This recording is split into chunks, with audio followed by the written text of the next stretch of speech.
Adolph. He is going to moderate the panel, and we really encourage you guys to participate. Again, there's plenty of seats up here. We did fill in some, but I'm going to hand it over to Adolph, and let's welcome Adolph and our panelists.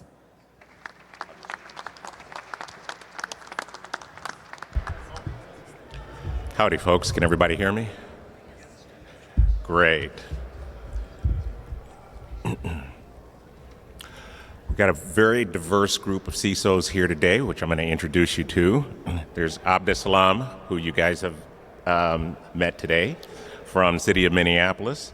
We have Tony Taylor from Land O'Lakes. We got Chris Miller from MOBÄ. And Sam Maeder from Lyft Brands. We're going to cover 3 areas today in the panel discussion. The first one is going to be around, attacks and their impact. The second one is going to be around, boards and budgets, which is always a crowd pleaser. And if we have enough time, we will have, an agree or disagree sort of topic. So I'm going to start off with, given the amount of information security threats that we have seen in the news these days, how much should ordinary businesses be worried about nation-state-based attacks? And this is to the board, and in particular, we should be thinking about should we really be focusing on the threats that are coming from nation-state actors or more generic types of threats?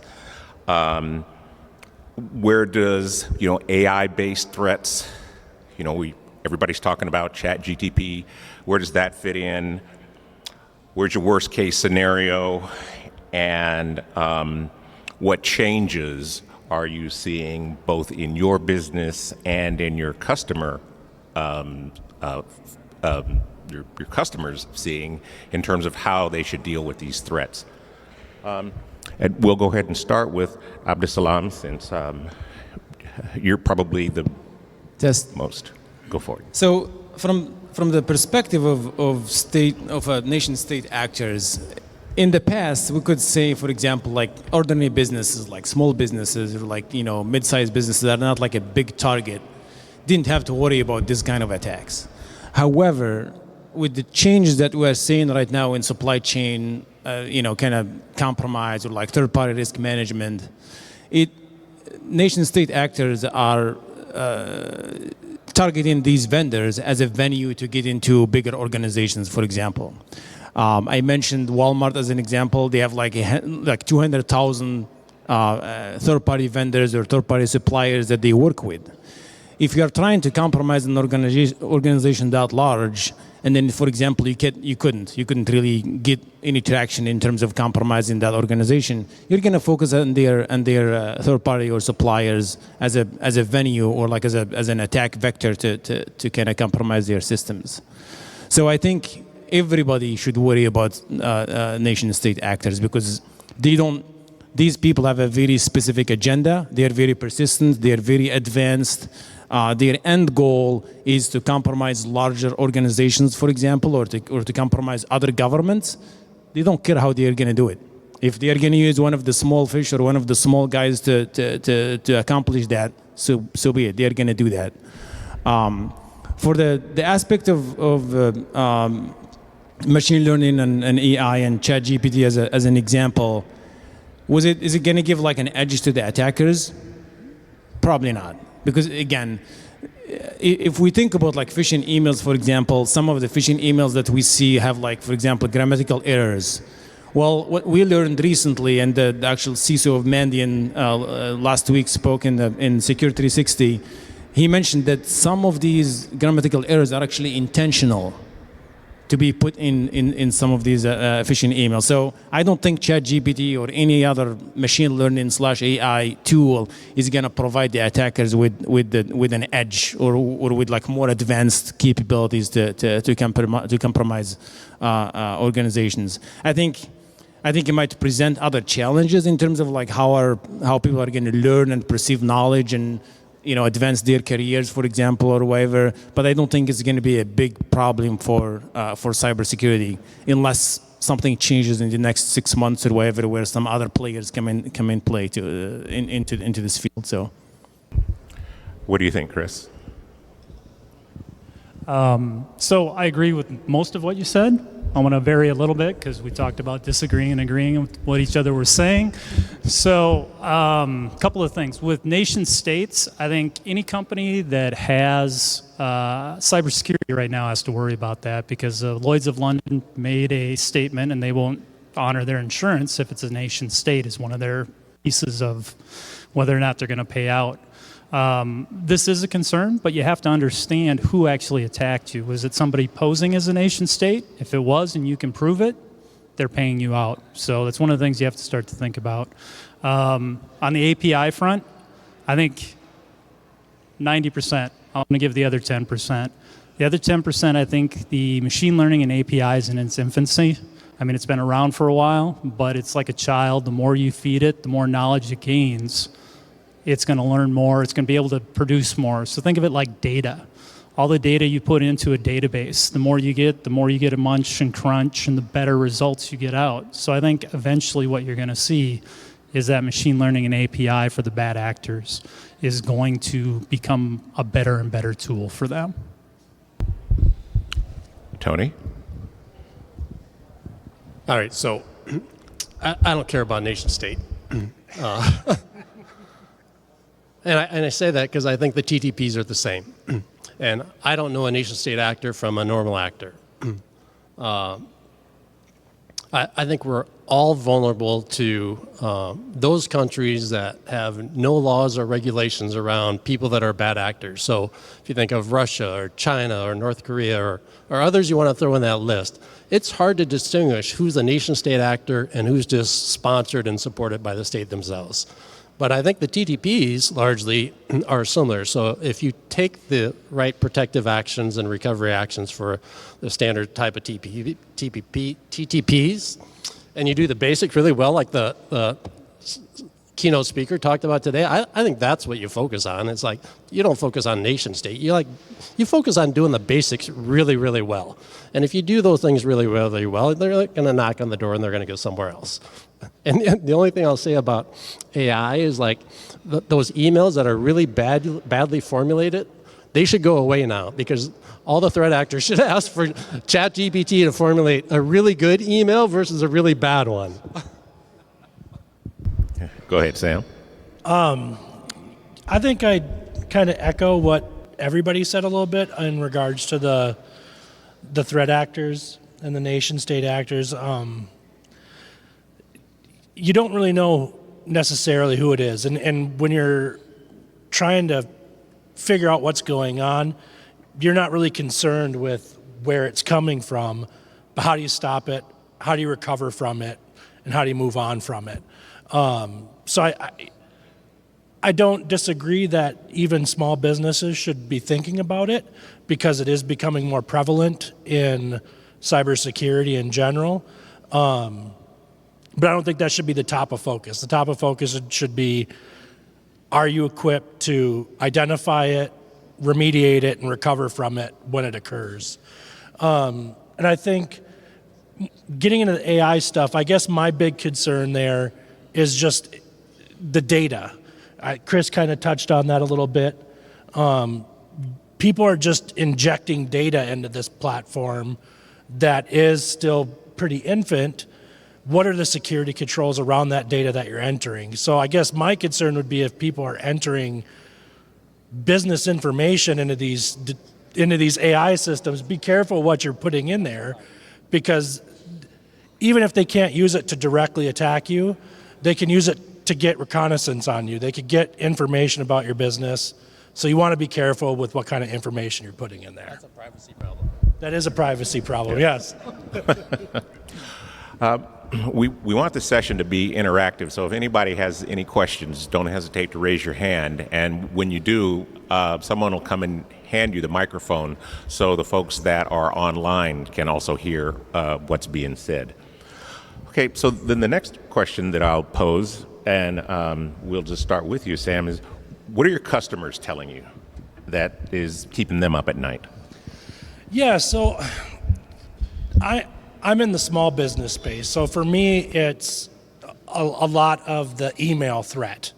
We're seeing increase in phishing attempts and more sophisticated phishing attempts that look more and more legitimate. And some of this is because of industry-wide things like less than a year ago, Rackspace suffered a big incident. There was a lot of risk that came up from that. And incidents like that. So when you're in different sectors, you're going to see different things. I guess for us, what we're seeing mostly is that phishing, trying to replicate or mimic the organization to the customer to elicit some sort of response from the end user. So email is the root of all evil in information security.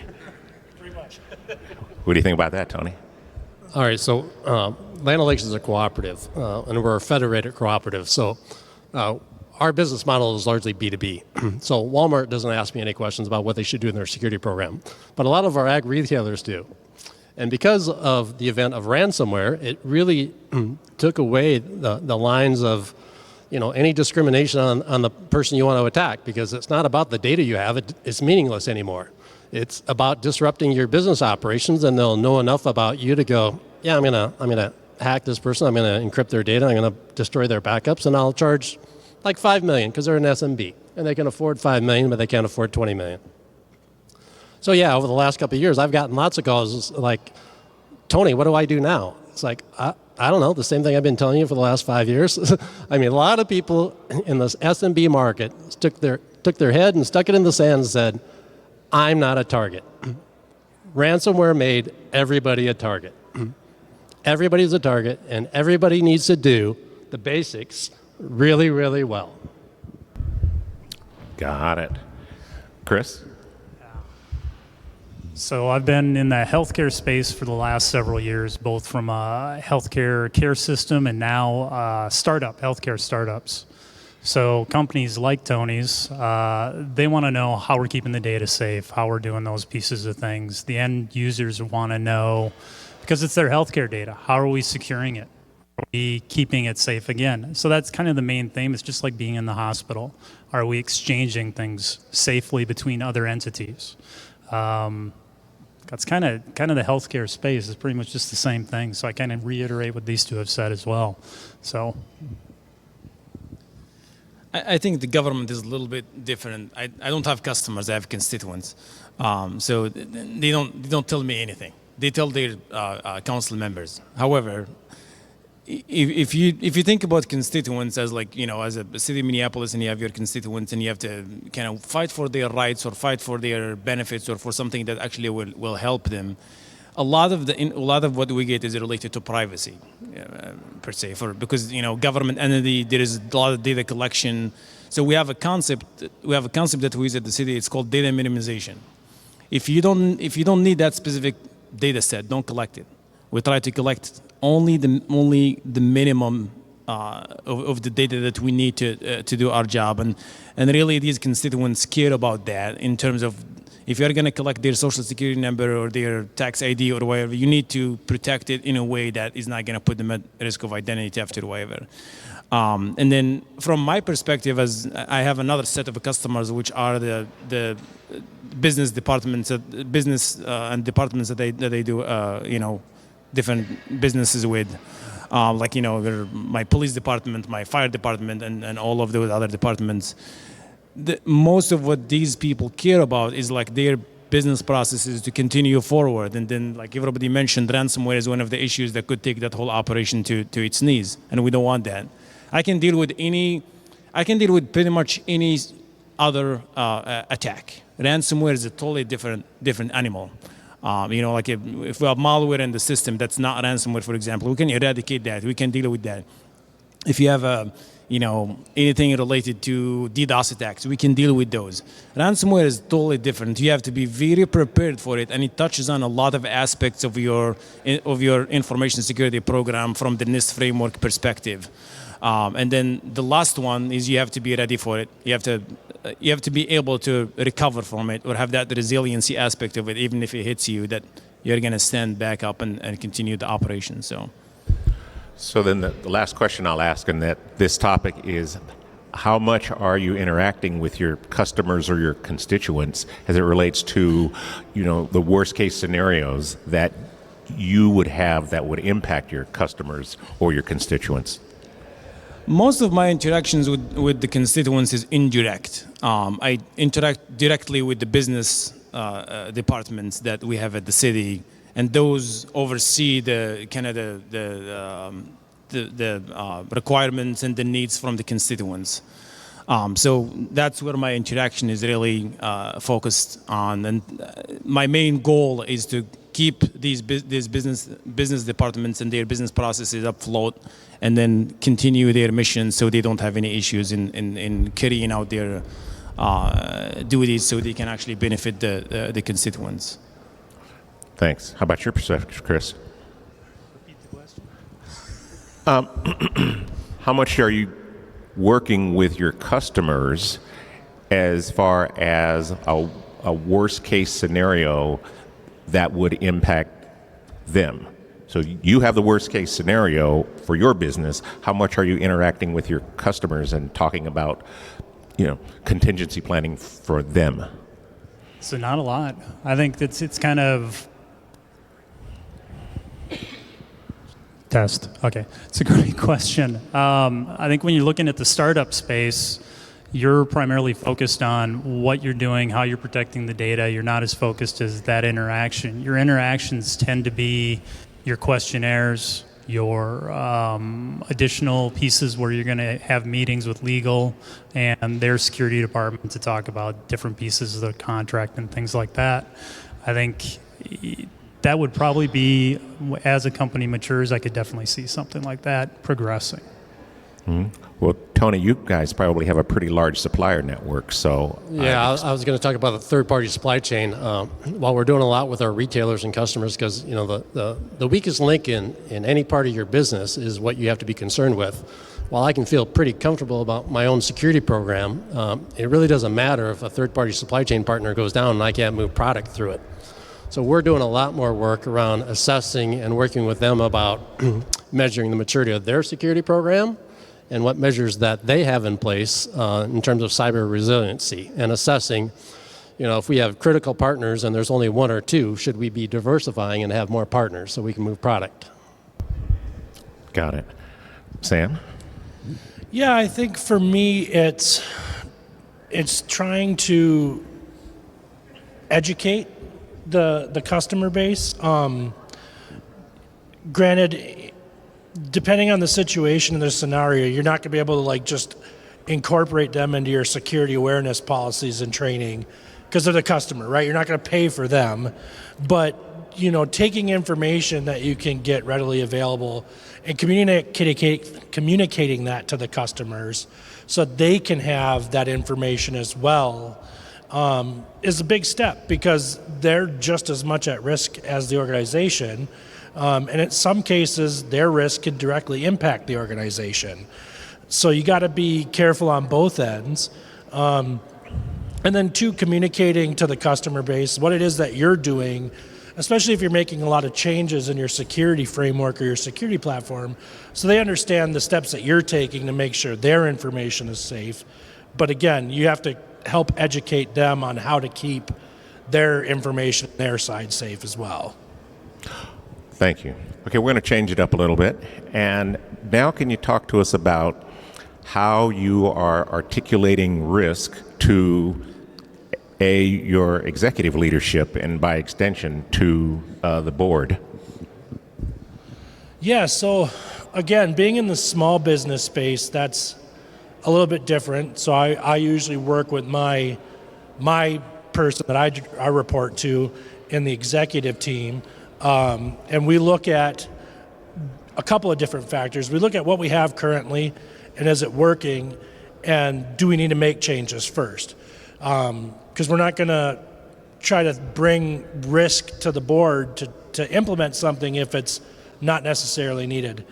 The other thing we're going to look at is the tools that we have, and what can we show from those tools that are there in terms of what we're seeing. Is there a case that we need to make changes or ask for additional money to improve a security hole that's in place?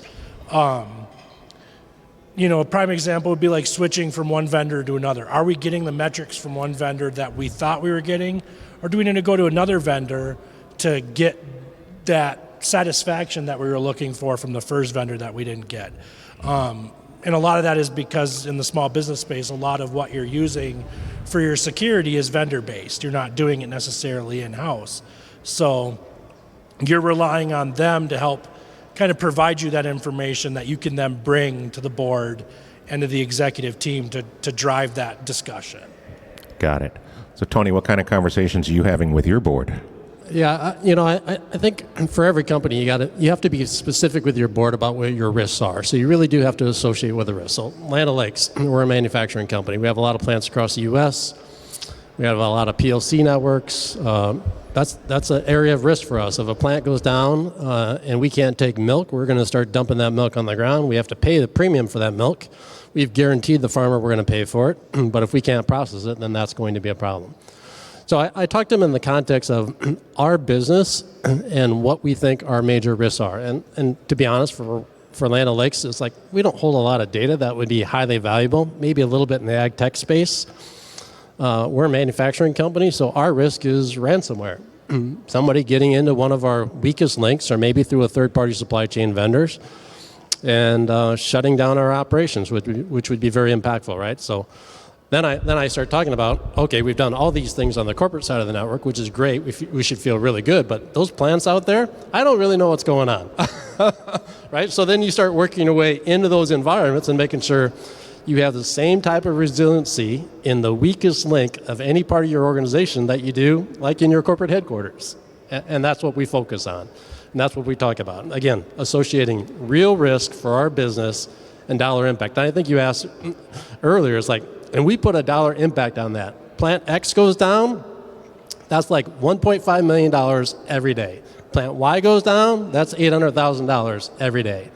So we really do it plant by plant because we know how much we're producing in every one of those plants and how much revenue is being generated by every plant. It's like that plant goes down, here's what we're going to lose every day.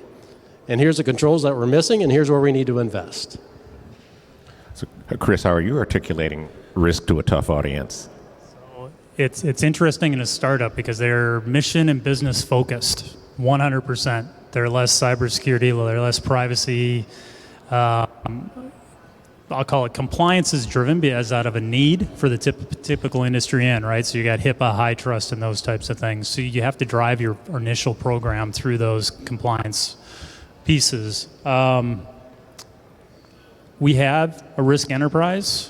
Risk register, so we drive a lot of risk and awareness through that, and that's conducted back onto the board by the CFO or the legal counsel.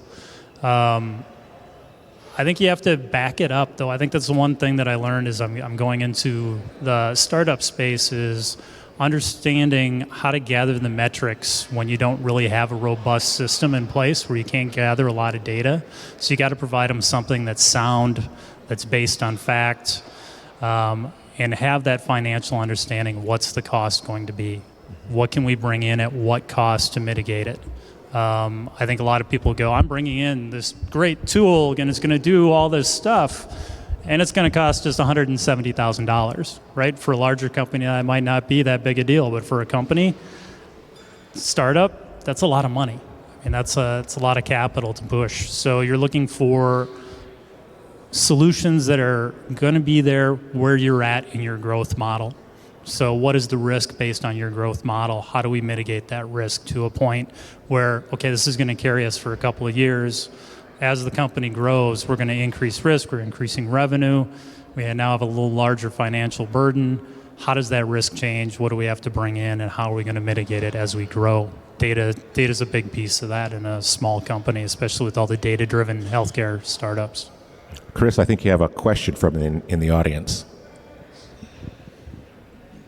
Actually, I have a question for all of you. I think one of the burning questions in security field is how do you measure the return on investment in the security area?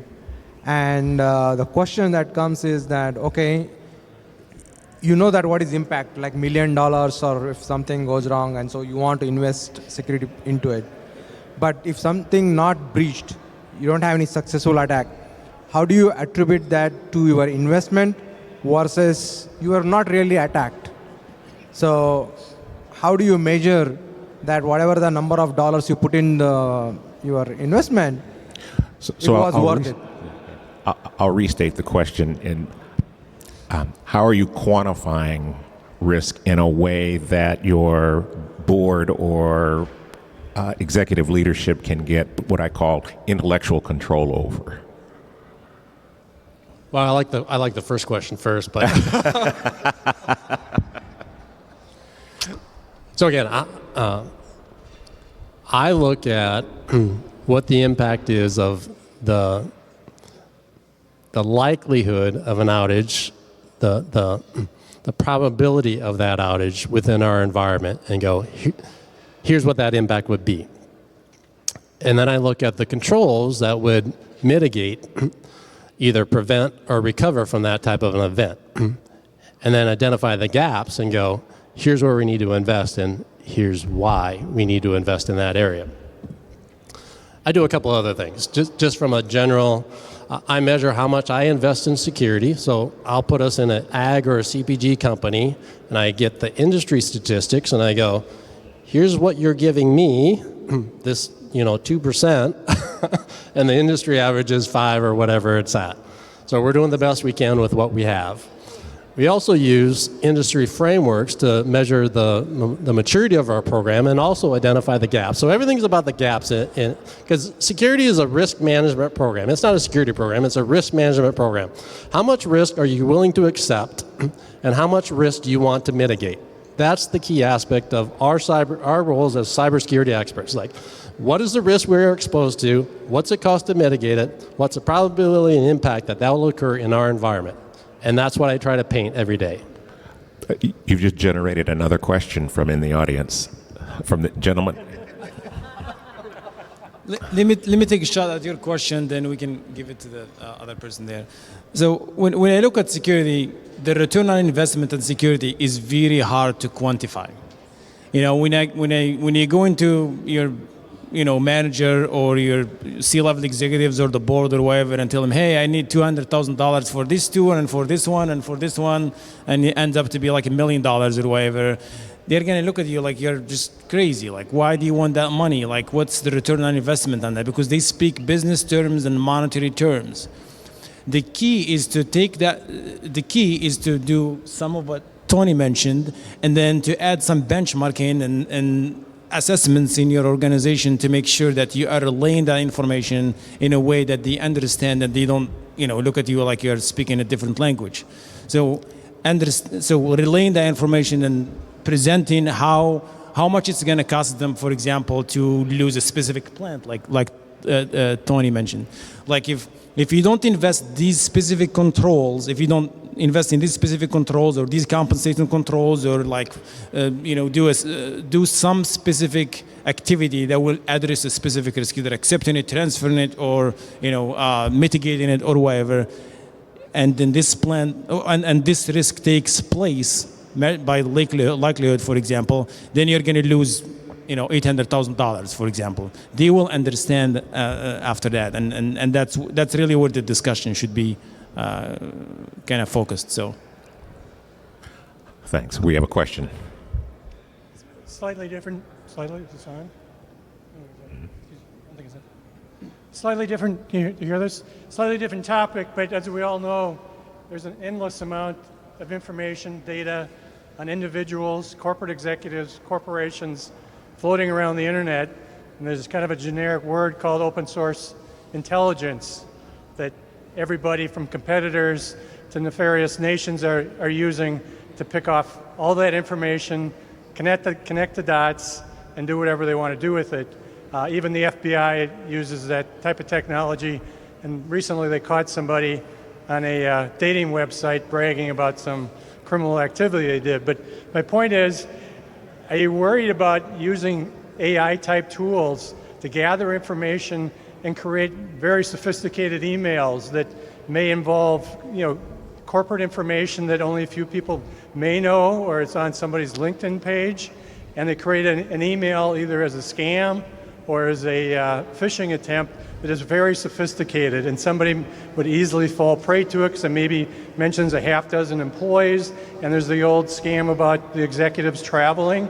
Well, they could pick off somebody's executive who is really traveling and give details and make it look very realistic and create, a scam, like I say, or a phishing attempt. Is anybody concerned or has seen that type of thing? I would take a 30 seconds to kind of take a step at it. I would say my worry level is always over here. It doesn't go down at all. And in talking about phishing emails right now, they are already sophisticated. Whatever level they are going to reach in the future, we're already expecting that's going to be the case. So trying to build compensating initial controls and compensating controls to kind of mitigate some of the risks that are presented by phishing emails or malicious emails is always at the forefront. And if you go back to the basics, you have to protect your users through those two avenues of email, and you have to have a sound email security platform and process, and then you have to protect them through their devices and whatever blinking lights they use all the time. So to me, it doesn't the AI aspect of it doesn't raise my worry or lower it. It's always raised because of just what's happening right now. So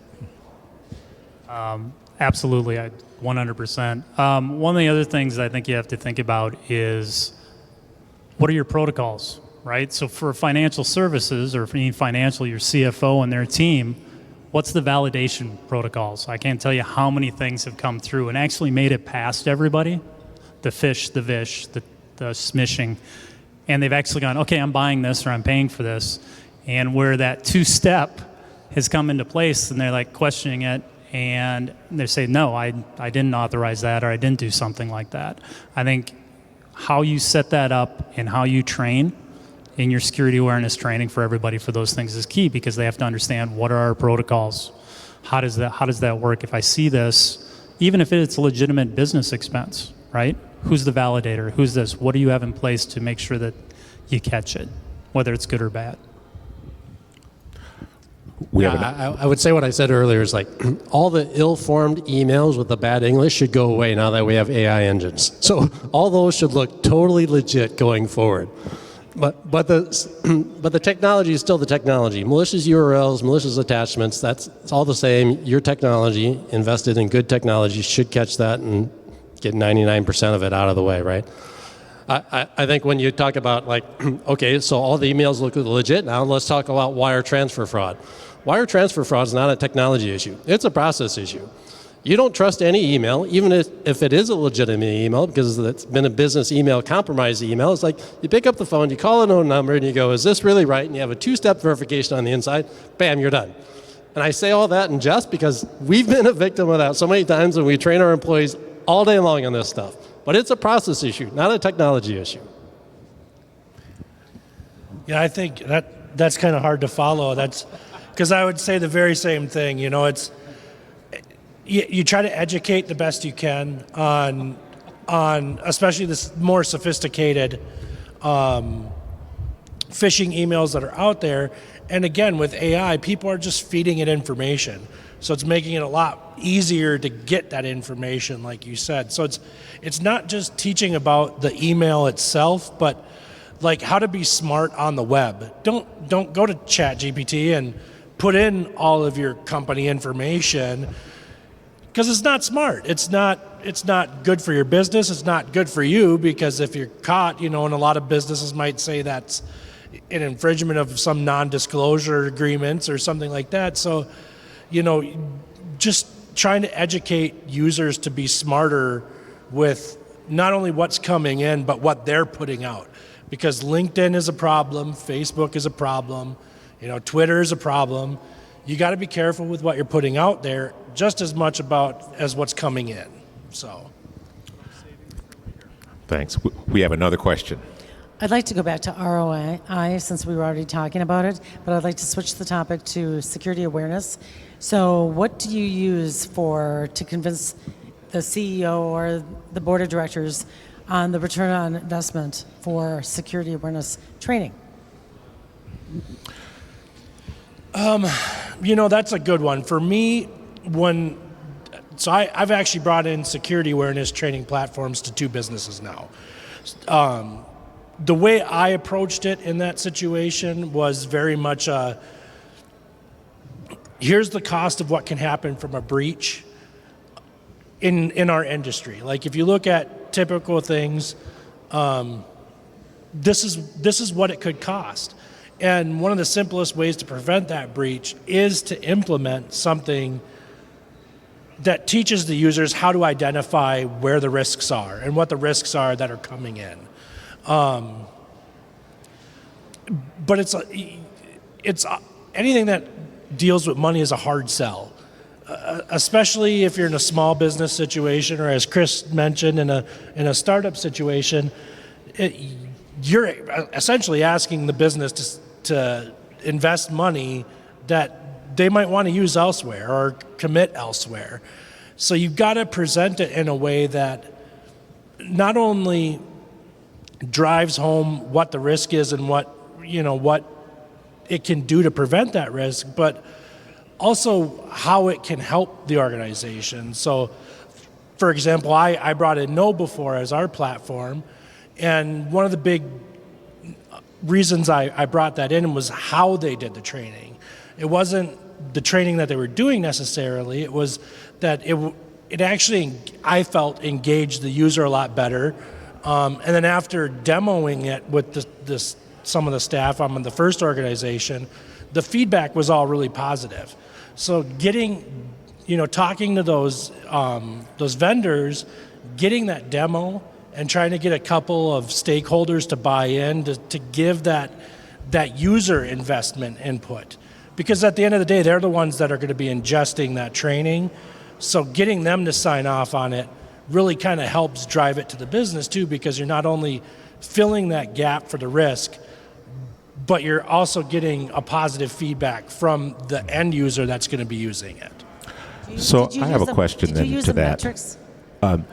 Are any of you guys using the test phishing response rate as a proxy for security awareness training effectiveness? Yeah, so actually I think that's also what she was asking.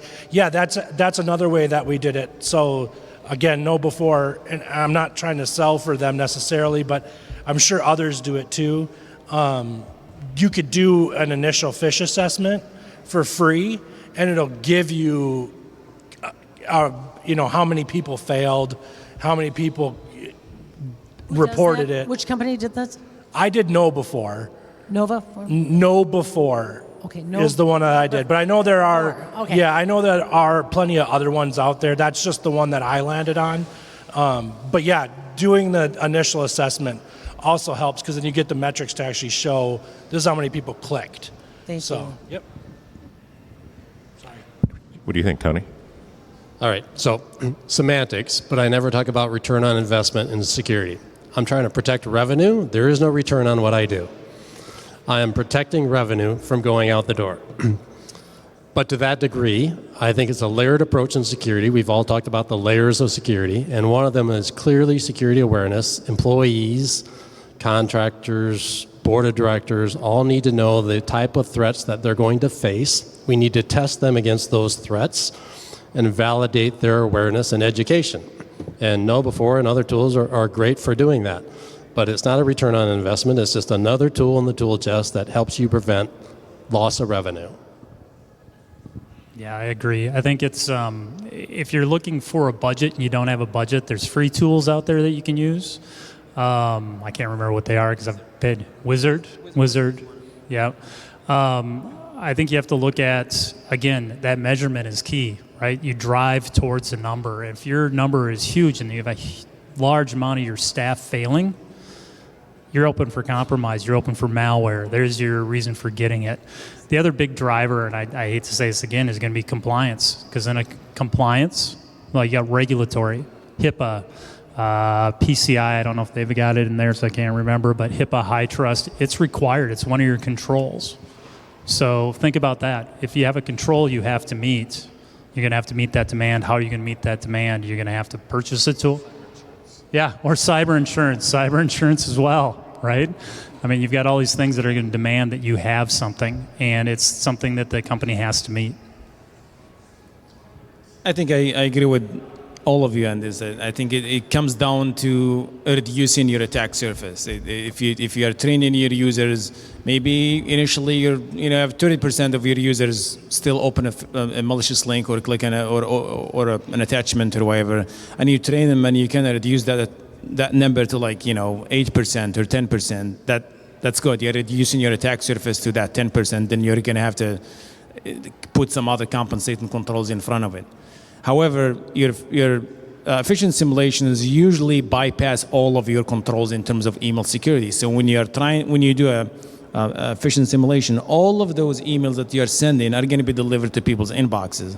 So you're going to have to take that information with a grain of salt and make sure you kind of understand it in the context of not having all those other controls. And like Tony mentioned, in security, you just want to think about an onion. There is that little tiny core in the middle of an onion, but there is a bunch of layers in front of it. It's all about that. If one layer gets penetrated, there is another one to hopefully catch what might happen. So, Thank you. Okay, so our last topic before we go back to the bar is using the 51% rule that we talked about earlier. Where should the majority of your information security resources be allocated? A, cyber defense and on the prevention side, or B, on the business continuity, incident management and recovery side? I think it definitely needs to be a balance between those two. But it's 51% rule. You only get to pick one. You got to just pick one. It's just one. I'll pick for sure. I always think security is a team sport. You can't do security alone. You can't do it with one side of the playing field and ignore the other side. But if I have to pick, it's going to be the resiliency aspect of it. I focus on that. I preach on that all the time. You need to have good detection, good protection. However, you need to focus on the resiliency, the recovery, and then the incident response aspect of it, because at some point in your life as a business, you're going to get hit. Do you want that point to be the last one and you'll never stand up, or do you want to be able to actually recover from it with minimal damages, minimal losses to revenue, to reputation, to all of that, and then continue your business operation? So I'll pick the resiliency aspect of it. Chris, only one spot on the podium now. So I have to take the other side, right? Because he took that side, so I got to take this side.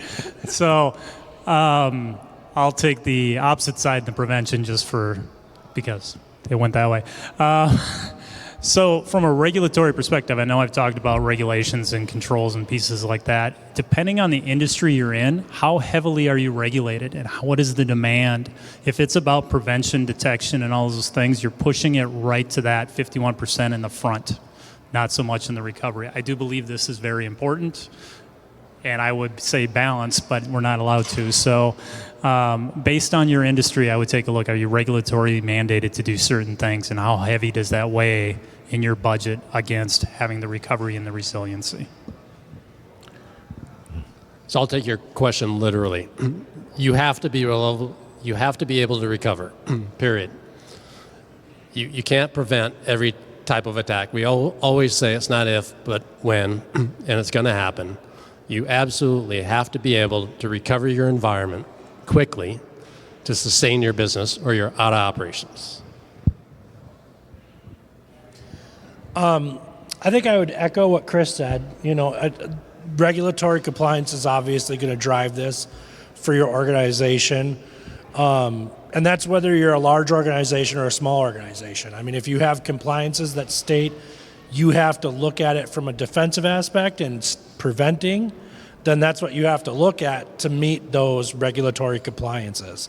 If you don't, if that's not a regulatory compliance, then I definitely would say be on the recovery side. For me, I definitely look more at the recovery versus the defense. And a lot of that is because that's where it's going to hit the bottom line for me most, is being able to stand back up after an incident and recover from that incident if one occurs versus preventing it. I could put stuff in front of it, but I can only put so much. But I know I can put a lot in the back end to bring it back and recover. So that's where I'm going to put my focus. I think we have another question in the back. Hold on. No, I'm not going to change my mind. I think one of the things you have to understand is your business and how your company operates. So while we are all in the security field, sometimes the business continuity and the planning and all those pieces are in another department, and they own it. And that's their budget and their due diligence that has to occur. So we may own a piece of it, we don't own the overall resiliency aspect. So then your focus would be up front, mitigating what you can for the second half.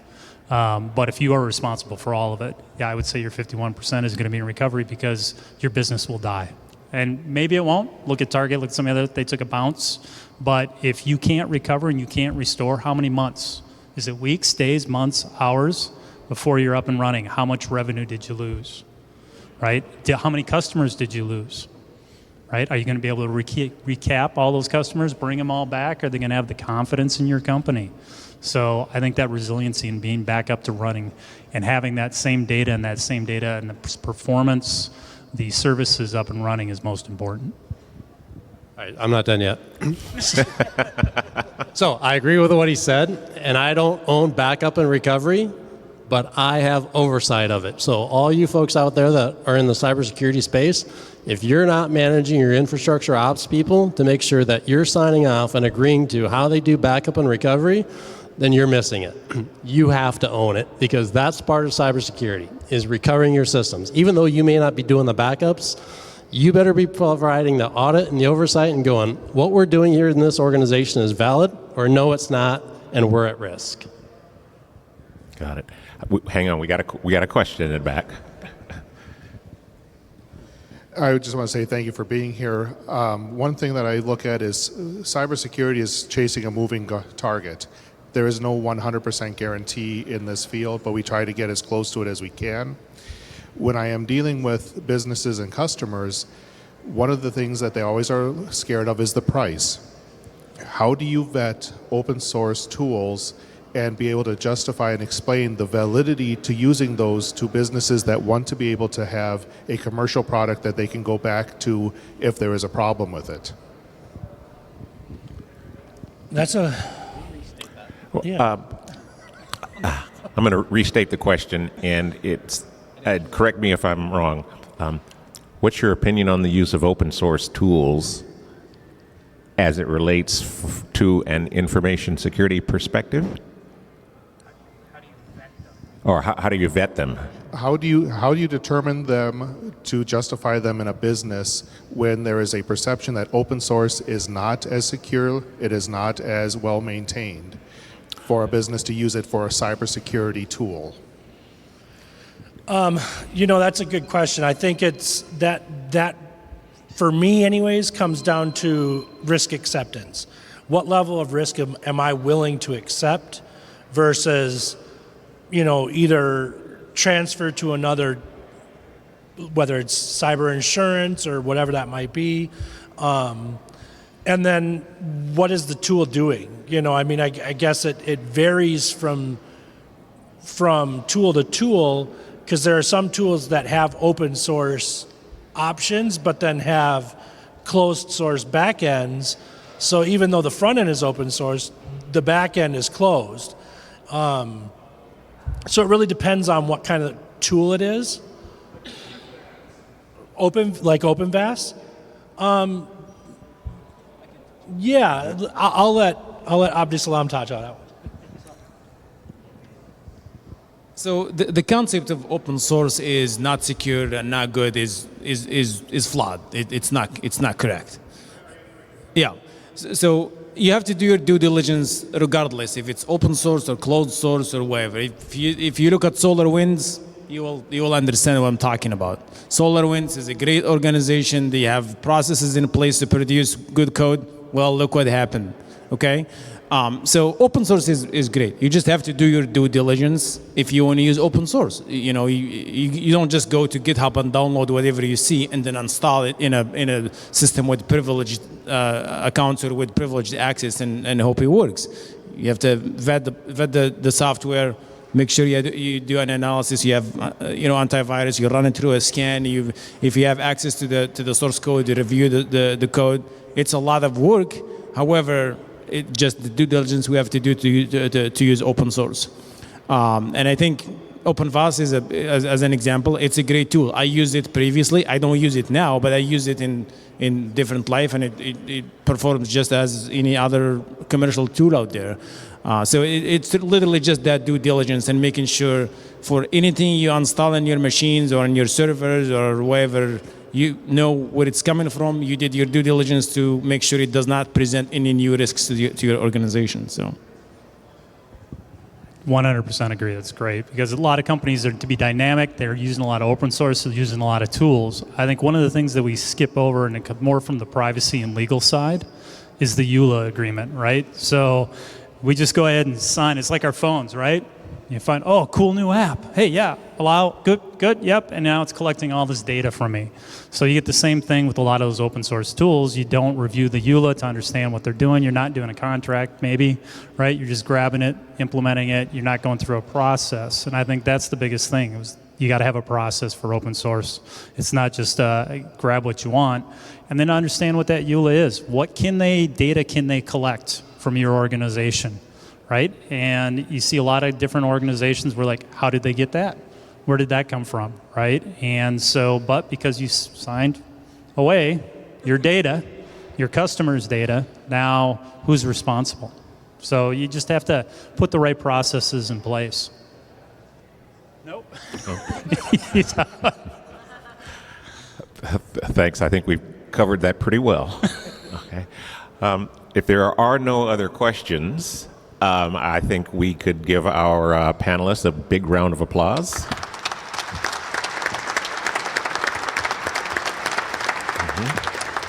And with that, thanks everybody for sticking around. And I think they're waving at us at the bar. And here comes Kim.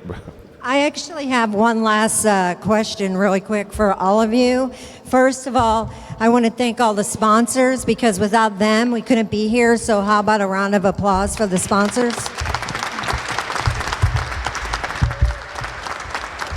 Yeah. And we actually have a really great table full of CISOs that I bet every one of these sponsors would love to chat with you guys. And we all know how your phones, your voicemails are full, your LinkedIn is overwhelming, your email, you probably can't even keep up. So one last question for all of you. What is your advice for the sponsors here in less than a minute? What is the best way for them to get in front of you? And I'll start with you, Adolph. The one thing I always say is simple answers for simple questions. I generally say ask a straight and simple question, and I'm just looking for a straight and simple answer. And the more of those I get, the more excited I get about these products that I see. All right. I would agree with that. I would also say I want to partner. I don't want to be sold. Don't come to me just trying to sell me. I want someone that's going to partner with me, make me feel like you're part of my team and I'm part of yours. So I'm going to answer in the context that I don't know you. You make me laugh, I'll call you back. Never thought about that one. I think the approach I love is straightforward, right? I don't want any used cars salesman tricks or anything like that. I want, what do you have? How's it going to benefit me? And I do want that partnership, because you can easily sell me something and you can dump and run, right? I've seen that many times. And the dump and run puts you in a bad place, because some of us aren't going to be in the same place till retirement. We're going to move. The next place we go, what's the likelihood you're going to come into that next spot, right? And I think the other piece is, if our team's large enough, I know at the enterprise, we know some similar CISOs at the enterprise level, you're probably looking to get into their teams, their directors, their VPs under them, and to talk to them. You're probably not going to get that CISO seat. It's a little tougher, it's a little harder. I think what you're going to get to is that VP or director that fits your niche. Treat them the same way we just talked about. They're going to want to be things succinct. How are you going to help them? How are you going to help them give this to the CISO and say, this is what we need, and here's why we need it, and this is what it's going to solve, so that he now has that information when he goes into his budget meetings and saying, here's the problem, here's what we have, here's how we're going to solve it. The one thing I want to say is, like, I appreciate vendors that give back to the community. And then the last thing is, I don't want them to get in front of me. I will get in front of them if I need them. So, thank you. Okay, well, that wraps it up. The bar is still open. We are going to do some prizes. If you don't have your card in here, feel free to go to the bar. And all of you guys are you're dismissed. No, thank you, guys. How about one last round of applause for all these guys? Okay, we have a ton of great